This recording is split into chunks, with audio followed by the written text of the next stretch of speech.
Today we launch our annual Spring Renewal program, which is always a 4 or 5 part message series leading up to Easter, culminating on Easter. And our theme this year of 2016 is the Great Awakening. The Great Awakening. It's a wonderful time, this Easter time, this season, to awaken to a greater God experience. That's what I invite you into. A greater God experience. How glorious it is for us to know in this teaching that we unify with the divine presence, the universal divine presence at our deepest core center. And that the highest and the mightiest aspect of any one and every one of us is what is called the inner Christ.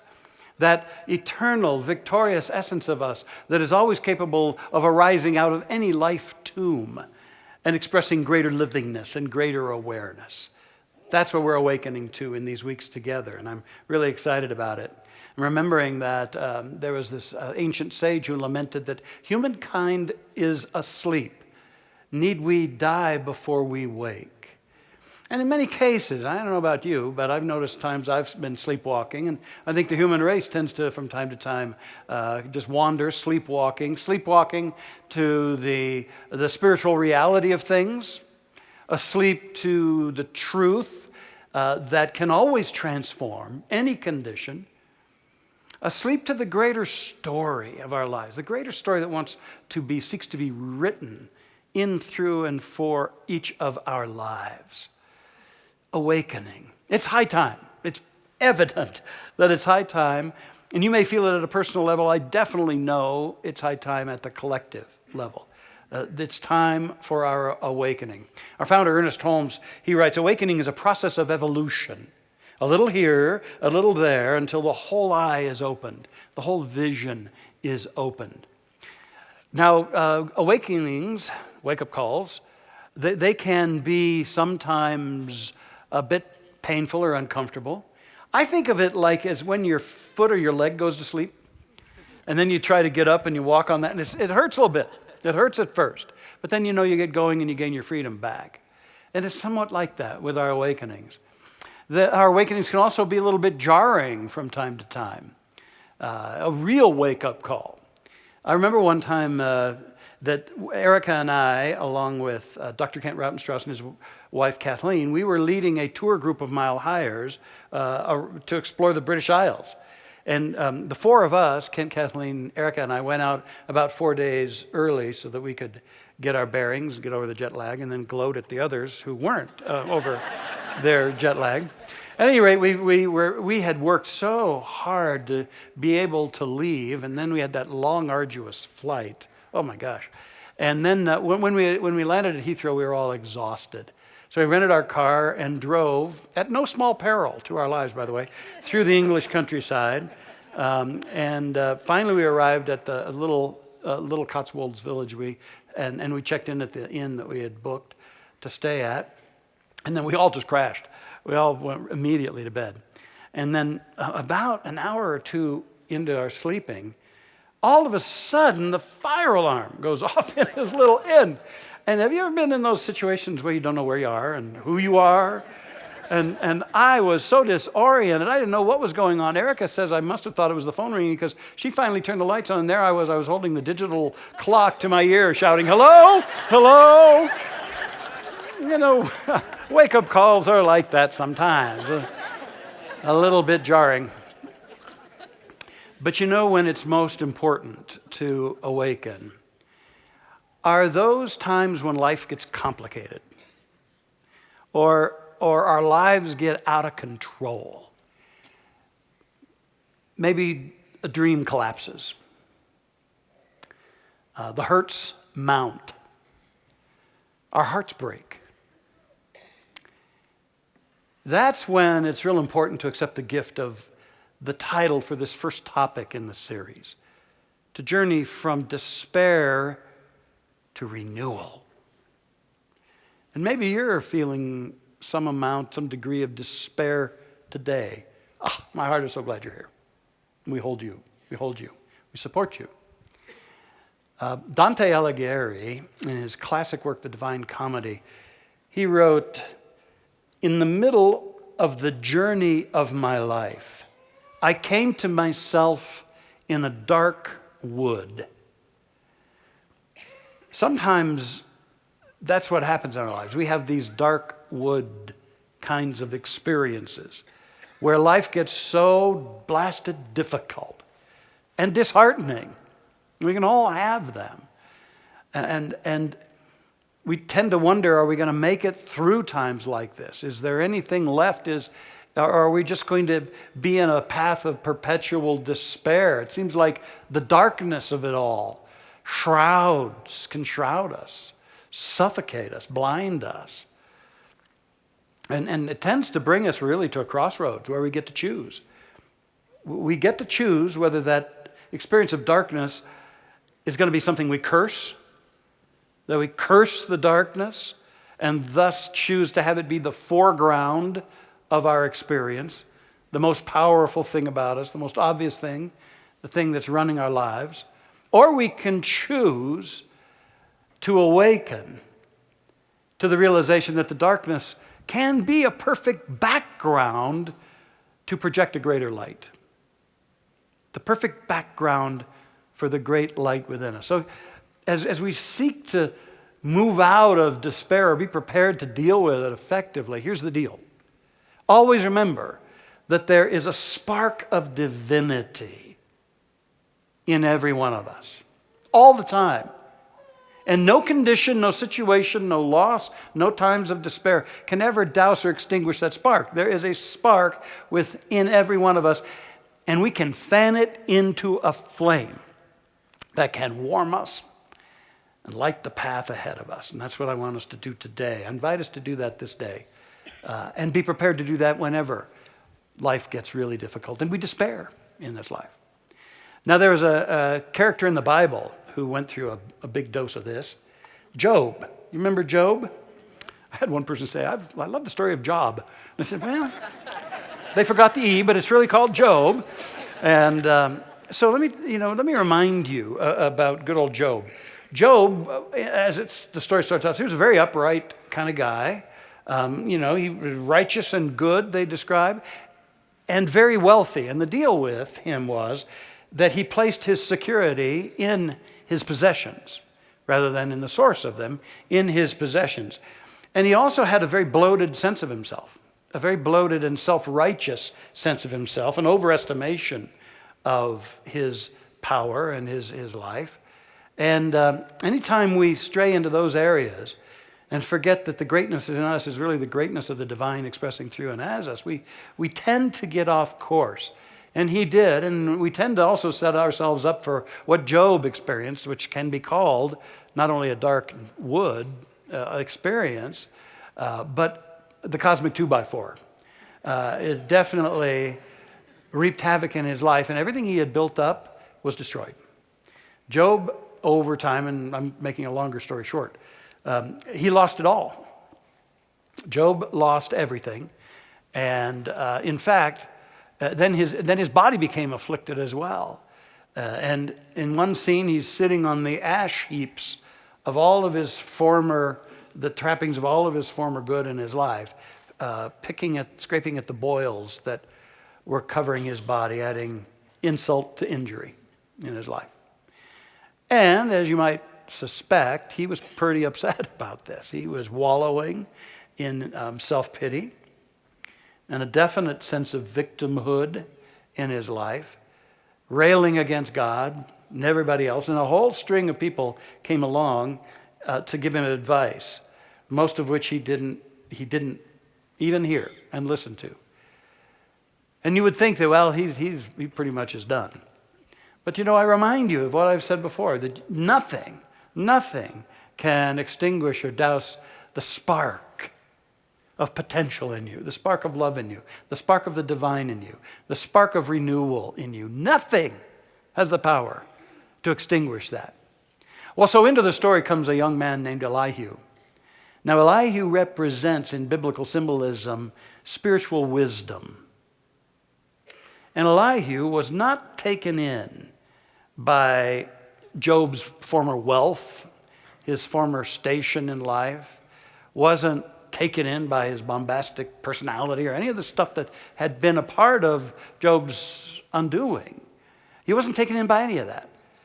But he simply looked straight at Job and proclaimed a higher truth. He said to him, and he says to us, there is a spirit in man, and the inspiration of the Almighty gives us understanding.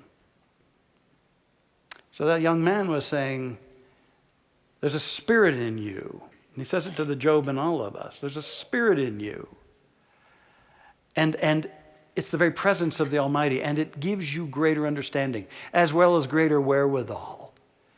And you know what? Finally, Job could hear that. He could finally hear it, and he began to soak in that. He began to take his vision off of all that had been lost and all that had been done to him, and he started looking at all that was within him and available to him. And he became empowered in all of that.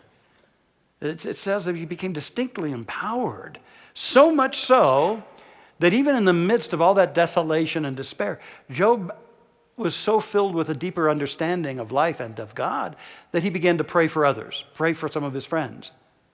And then it's written, and the Lord turned the captivity of Job when he prayed for his friends.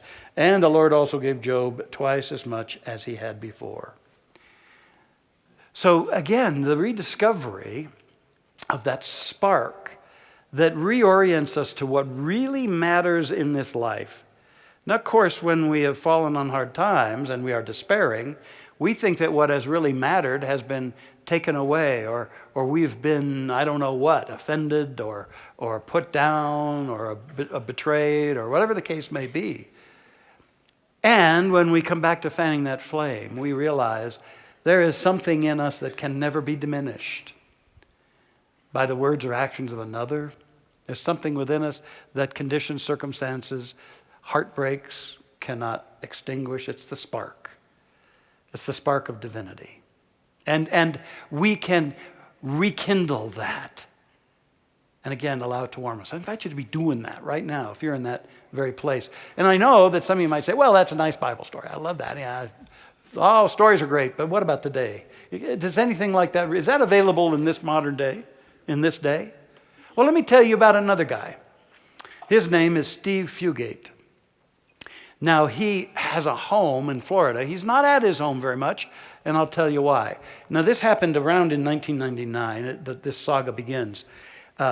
He was going through a tough year in 99. His marriage was on the rocks. His business had taken a huge hit.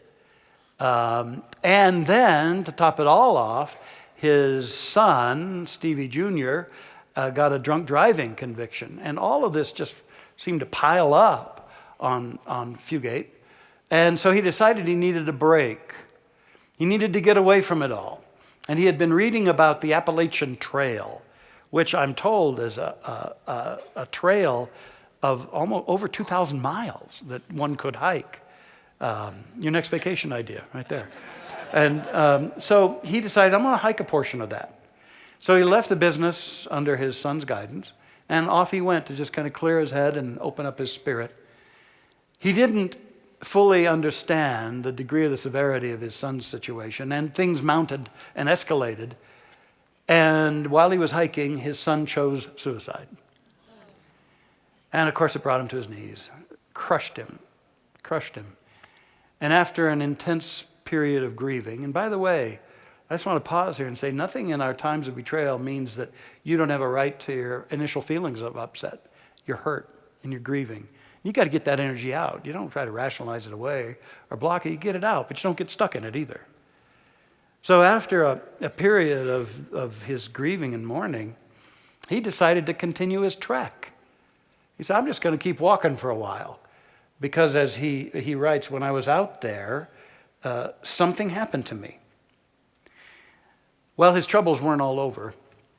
Then in 2005, believe it or not, he lost his second child, his second of two children.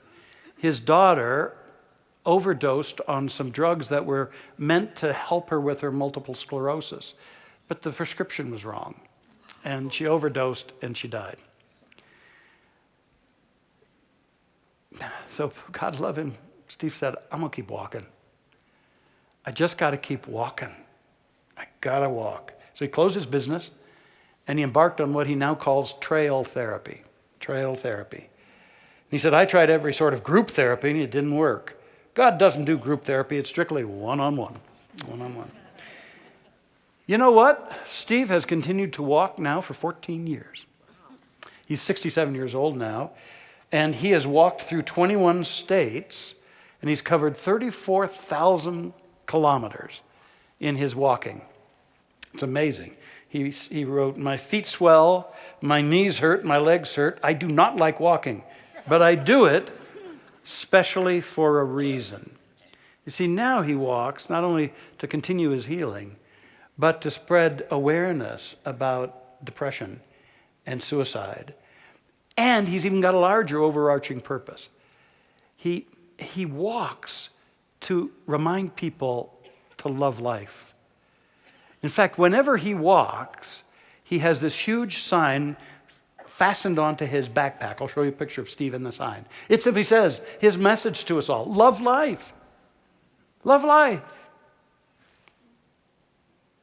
And he writes, I've lost both my babies. If I can love life, anybody can.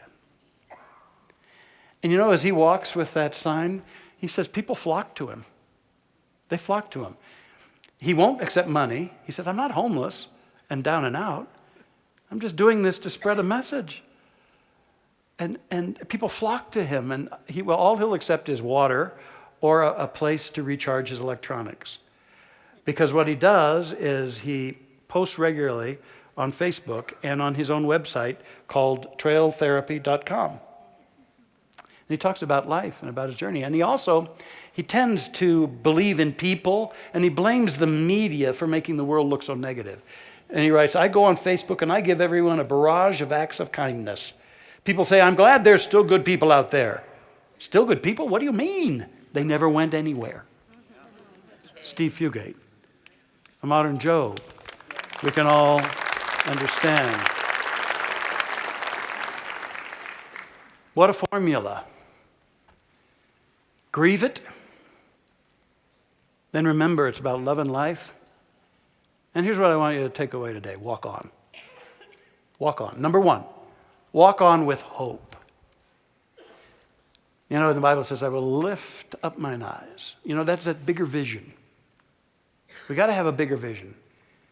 We have to open to hope. I love what Robert Frost wrote. He said, in 3 words, I can sum up everything I've learned about life. It goes on. And so can we, if we walk on with hope. If we walk on with hope. You know, you may remember in the other mythological story of Pandora. You know, they opened the box and, you know, all sorts of the thing we don't believe in broke loose. Chaos and conflict and all that stuff. But you remember that the last thing that was left in Pandora's box was one thing, a gift, hope. Hope was there. And as chaos may unfold throughout our life, change, loss, the whole 9 yards, that's what we eventually are called to do, is to walk on with hope, with a higher degree of hope. There's been a whole lot of research as to the effect of that state of hope, which means knowing that the condition doesn't bind me. It doesn't define me. It doesn't confine me. It's powerful for physical healing. The late Carl Simonton, did tons of research. And the bottom line, he said, the people that did the best through their therapies and went into remission were the ones with the strongest hope. Hope, how are you doing with that? It's time to fan that spark into a flame of hope. Flame of hope. I've always honored the path and the experience, the lessons from Betty Ford, former First Lady. And she went through some tough times. But listen to what she says about it. People say the amount of adversity that I've faced in my life is staggering for one person. But I never think of it as being adversity. On the contrary, the adversity I've experienced has been a very positive influence in my life. Now talk about loss in her life early on. She lost her father. Then her beloved brother almost died from alcoholism, but then he recovered only to later pass away from heart troubles. And then she was very, very close to her mother, very close. And her mother died as well, and she felt racked with guilt. She writes, "The hardest thing for me to face was not physical, it was emotional. This occurred when I was so ill in alcoholism. My family confronted me one morning with the fact that I was a very sick woman, that my illness was causing them very great pain, and they could no longer stand by and support me in this disease. They confronted me with times, places, and experiences where I had hurt them. They wanted me to get help, and if I wasn't willing to do so, they could no longer stand by me." It was an intervention of sorts. She says, "I was shocked. They were telling me I had let them down when I felt I had spent my whole life trying to help them, guide them, be there for them. This was the greatest blow I'd ever received. I was willing at least to try what was suggested to me, to go into treatment. My family had made me feel angry, resentful, guilty, and despairing, but not hopeless. When I know I'm at a wall, I don't go into depression. I take action. Often people are long on faith and short on action. Well, we know all the outcome of that, walking that gallant place in her life, that path. She not only restored her life to wholeness and wellness, little did she know that out of that the gifts would create institutions and an awareness that would bless thousands and thousands of other lives. Hope in our lives. It kind of starts right there. That's the foundation. To be willing to love life enough to walk on with a certain kind of hope. You may not even know how it's all going to turn out, and yet there's something impelling you, something to which you say yes. And it's a beautiful thing to nurture and protect that thing of hope. Emily Dickinson said it so beautifully, "Hope is the thing with feathers that perches in the soul and sings the tunes without the words and never stops at all." Walk on with hope. And secondly, walk on with help. You see, we don't have to go it alone. There's help. There's a whole lot of help around us, but there's so very much help within us. So very much. Again, I quote that, "I will lift up mine eyes unto the hills, from whence cometh my help." Truly, it's that higher vision that sources our help. Now, I remember a time when I was having a dark woods kind of experience. It was around 1987.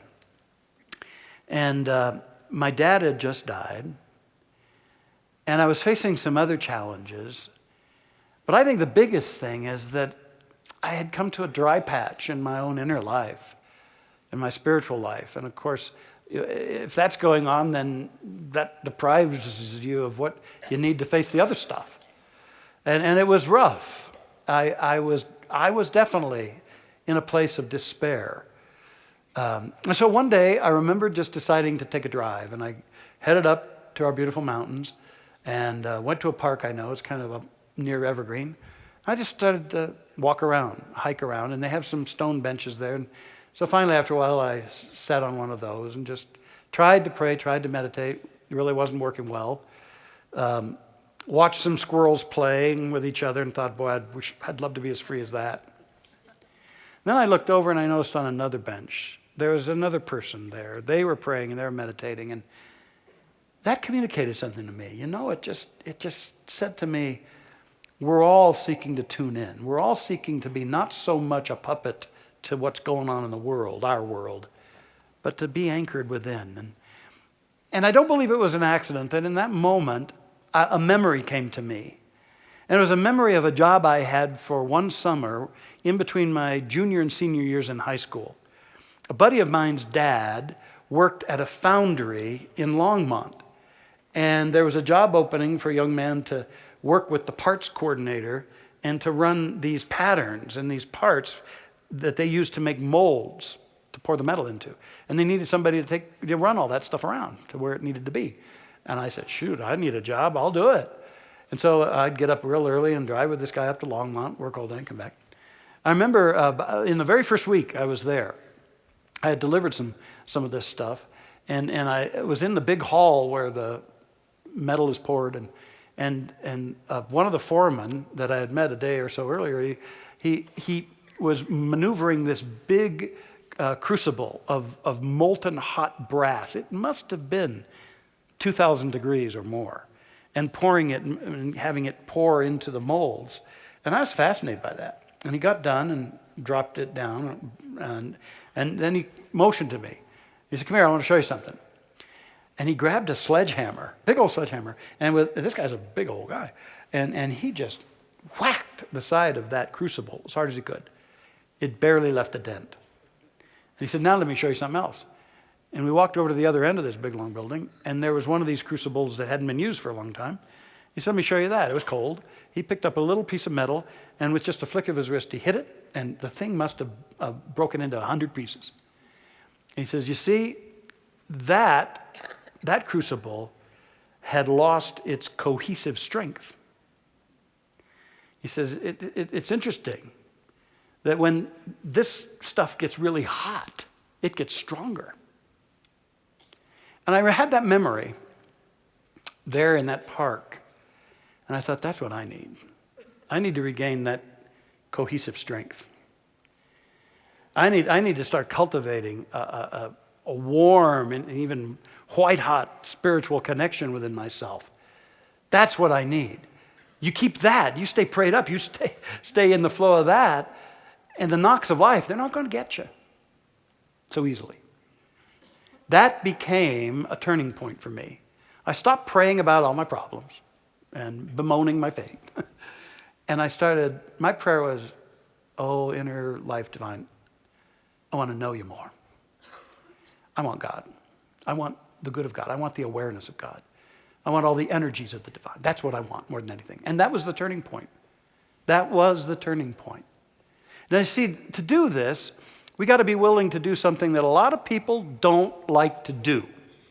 And you know what that is? Ask for help. There are a whole lot of folks who are very uncomfortable asking for help. Maybe it's a sense of unworthiness.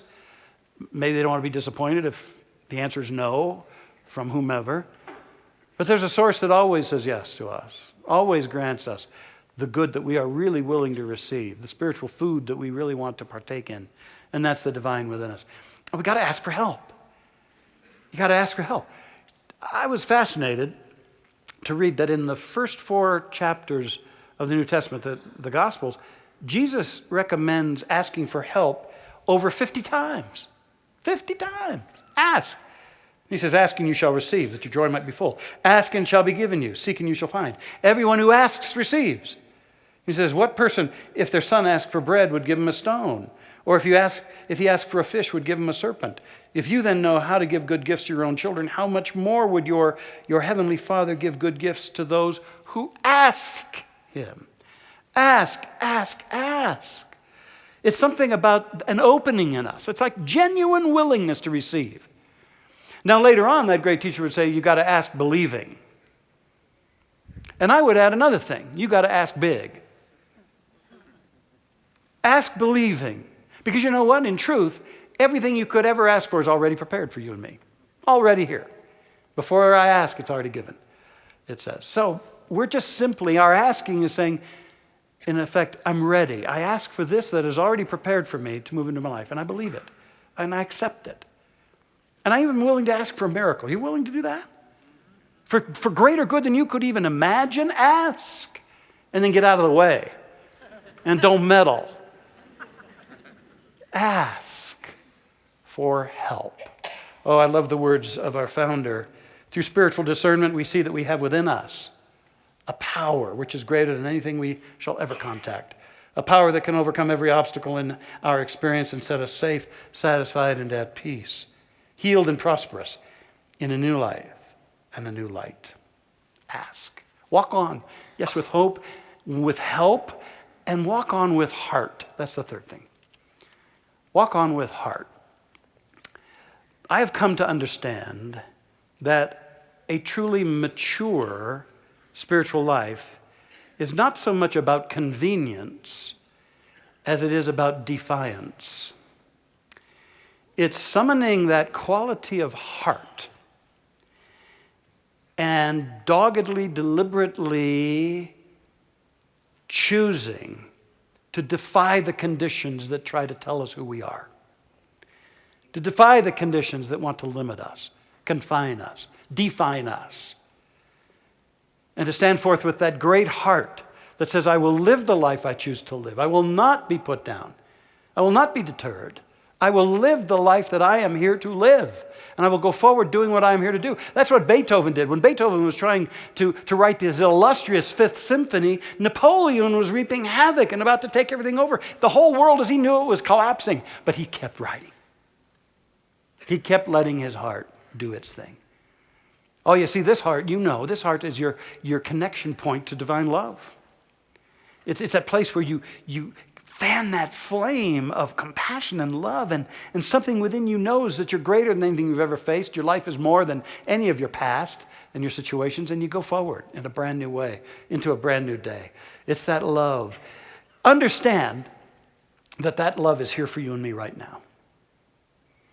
That's what I write in my book in the first chapter. This instant is love.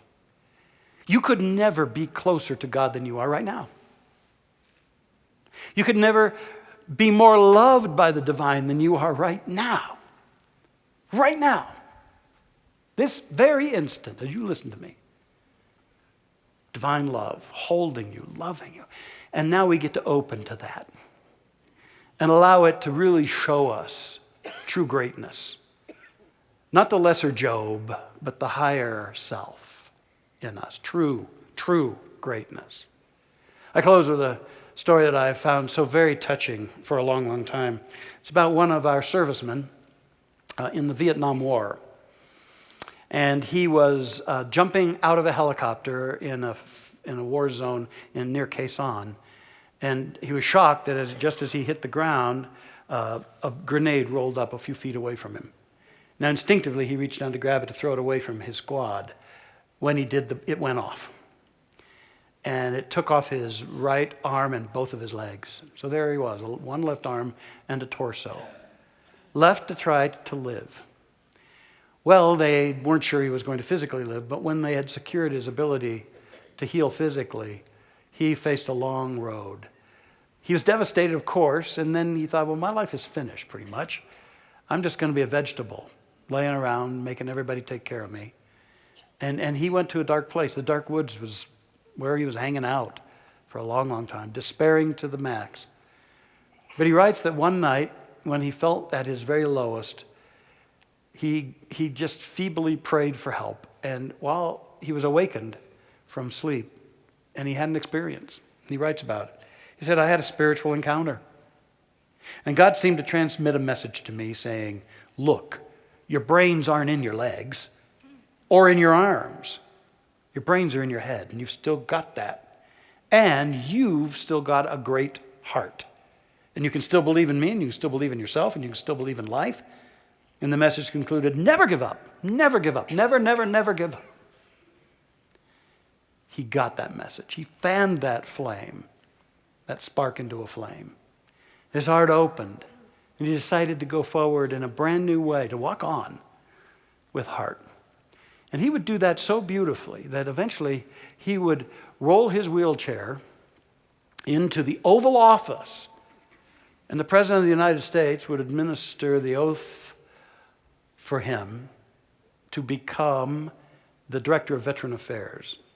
A $19 billion operation, largest medical operation in the world, to over 200,000 professionals involved.